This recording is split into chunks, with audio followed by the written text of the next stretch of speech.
اعوذ باللہ من الشیطان الرجیم بسم اللہ الرحمن الرحیم یا ایھا الذین آمنوا کتب علیکم الصیام کما کتب علی الذین من قبلکم لعلکم تتقون۔ محترم بھائیو،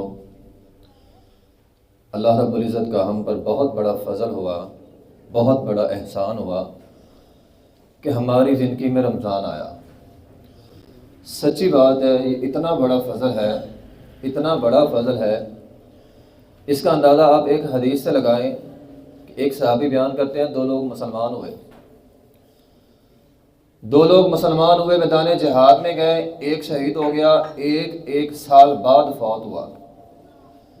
اب اس صحابی کو ایک خواب آیا، اس نے خواب میں کیا دیکھا کہ جو سال بعد فوت ہوا ہے وہ جنت میں پہلے جا رہا ہے۔ وہ کہتا میں بڑا حیران ہوا، تعجب کیا، یہ کیسے ہو گیا؟ شہید ہونے والے کو پہلے جنت میں جانا چاہیے تھا، وہ بعد میں جا رہا ہے۔ کہتا میں نبی علیہ الصلوۃ والسلام کے پاس آیا اور میں نے آ کر کہا اللہ کے رسول مجھے یہ خواب آیا ہے۔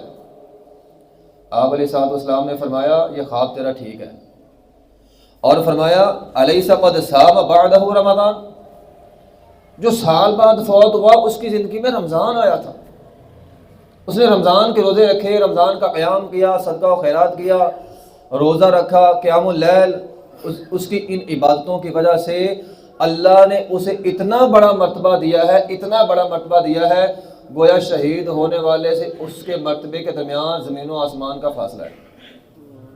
یہ اتنی بڑی سعادت مندی کی بات ہے کہ اللہ نے ہمیں دوبارہ رمضان دیا۔ یہی وجہ ہے محدثین کے بارے میں آتا ہے وہ 6 ماہ یہ دعا کیا کرتے تھے اے اللہ ہمیں رمضان دے دے، اے اللہ ہمیں رمضان دے دے۔ پھر رمضان کا مہینہ آتا تھا، عبادتیں کرتے تھے، اور باقی 5 مہینے یہ دعائیں کرتے تھے کہ اے اللہ رمضان میں جو نیکیاں کی ہیں ان کو قبول کر لے۔ یعنی 5 مہینے کی دعا ہے اے اللہ نیکیاں جو کی ہیں قبول کر لے، اور 6 مہینے یہ مانگتے تھے اے اللہ ہماری زندگیوں میں رمضان آ جائے۔ رمضان میں سب سے اہم کام جو ہوتا ہے وہ ہے روزہ رکھنا۔ بعض لوگ روزے کی عظمت کا شاید احساس نہیں ہوتا، روزہ ایسے ہی روزہ چھوڑ دیتے۔ روزہ محترم بھائیوں انسان کے لیے اللہ کی رضا لاتا ہے، جنت کے دروازے کھول دیتا ہے، جہنم کے بند ہو جاتے ہیں، شیاطین جکڑ دیے جاتے ہیں۔ بلکہ جس طرح جمعے کے اندر میں نے حدیث سنائی، روزہ اللہ تعالیٰ فرماتے ہیں، نبی علیہ الصلوۃ والسلام نے فرمایا، حدیث قدسی ہے، اللہ تعالیٰ فرماتے ہیں روزے کا بدلہ اللہ ہے۔ اللہ، اس سے بڑھ کر اور کیا چاہیے؟ جس نے روزہ رکھ لیا اس نے اللہ کو پا لیا۔ یعنی جو روزہ چھوڑ رہا ہے گویا وہ اللہ کو چھوڑ رہا ہے، اللہ کو، اسے اللہ نہیں چاہیے، وہ یہ کہنا چاہتا ہے مجھے اللہ نہیں چاہیے۔ کتنا بڑا بد نصیب اور بدقسمت آدمی ہوگا جو روزہ چھوڑتا ہے۔ اللہ تعالیٰ فرماتے ہیں حدیث قدسی ہے میں روزے کا بدلہ ہوں، میں بدلہ ہوں، اللہ بدلہ ہے۔ الصوم جنہ، ڈھال ہے روزہ، انسان کو بے حیائی سے بچاتا ہے۔ نبی علیہ الصلوۃ والسلام نے فرمایا اے نوجوانوں کی جماعت، یا تو نکاح کر لو یا روزے رکھ لو۔ گناہ سے بچنا چاہتے ہو، فحاشی سے بچنا چاہتے ہو، یا تمہیں نکاح بچائے گا یا تمہیں روزہ بچائے گا۔ روزہ انسان کے بدن کی زکوٰۃ ہے۔ ہم مال کی زکوٰۃ دیتے ہیں نا، مال ہمارا پاک ہوتا ہے، تو روزہ رکھنے سے جسم پاک ہوتا ہے بیماریوں سے۔ جو بندہ روزہ رکھتا ہے اس کا جسم بیماریوں سے پاک صاف ہو جاتا ہے۔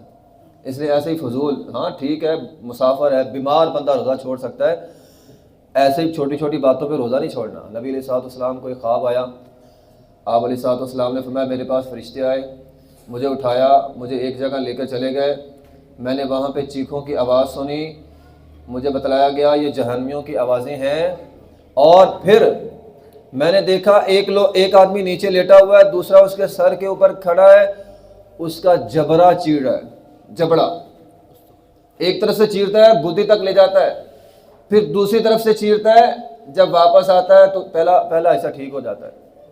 میں نے پوچھا یہ کون ہے؟ مجھے کہا گیا یہ افطار سے پہلے افطاری کرتے ہیں، بے روزگار، اللہ ان کو یہ سزا دے رہا ہے، اللہ ان کے جبڑے چیر رہا ہے۔ لیکن اگر آپ روزہ رکھ لیتے اللہ مل گیا۔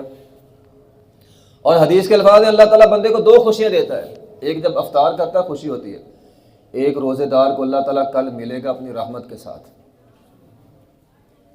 اللہ اپنی مغفرت کے ساتھ بندے کو ملے گا۔ من قام رمضان من صام رمضان غفر له ما تقدم من ذنبه، کل قیامت کے دن بندہ اللہ کے سامنے جائے گا، روزہ سفارش کرے گا، اللہ سے جھگڑے گا اور بندے کو جنت کے اندر لے کے جائے گا۔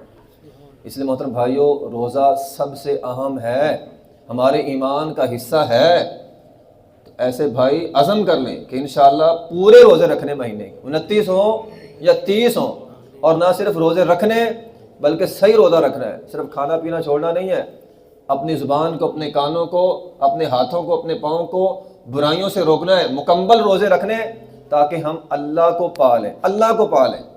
تو جس نے روزے رکھ لیے گویا اس نے اللہ کو پا لیا، جو روزوں کے اندر سستی کرے گا گویا وہ اپنے رب سے دور ہو گیا۔ آخر دعوانا الحمدللہ رب العالمین۔